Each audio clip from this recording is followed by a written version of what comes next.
What's up, crackheads? We're back for another episode of Crack's Commute Cassette Review. Got a fresh bandana. Me and Easy E are going to talk about a fresh new tape that my friend sent me that is pretty fucking interesting, and it is, hold up, Moonpool and the Dead Band. Now, I'm not sure what this release is actually called. Sorry about that glare. Maybe this side's better. But I think it's just kind of like a single, self-titled. The main track on here is called Inches of Mercury, and this is something else. So if you're like me and you aren't familiar with Moonpool and the Dead Band, this is Nate Young, who you might say, I think I recognize that name. You probably do. He was in Wolf Eyes. He's still in Wolf Eyes. I'm not sure if they're active or what's going on with them. So this is his newest, one of his newest projects. You know, the guy is pretty prolific. He's always putting out stuff. Very interesting fellow. Makes a lot of really cool music, and I am a big fan of his. But he has like all these side projects and all this music constantly coming out. You can't keep track of it all. I'm sorry, but so today we're going to talk about this tape that came out in 2010 on AA Records. And what we get here is we get 4 tracks. 3 of those tracks being the same track, different variations. Inches of Mercury is the main track that gets a overspaced mix and a reprise. And it's pretty fucking different than what you would expect from the guy in Wolf Eyes. This is not what I would consider noise.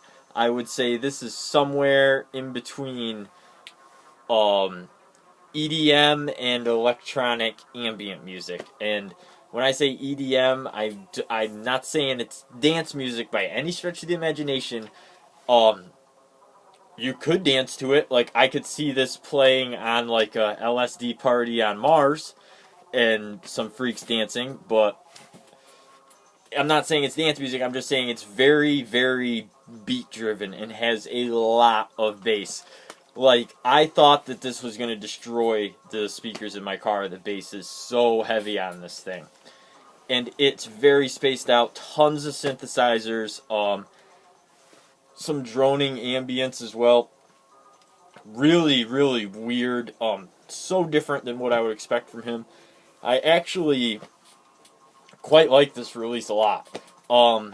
It's a shame that it's only the 4 tracks because I really just wanted to hear more.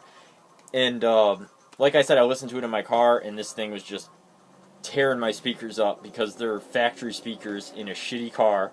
So, you know, the sound is pretty thin to begin with. But I took this home and put it on my tape deck at home, and I have PA monitors, like big PV PA monitors set up in my record room, and I mean, it's loud, really fucking loud. And I listened to this proper on a proper stereo, and it sounds fucking awesome. And like I said, there is a lot of rhythm here. There's a massive bass beat.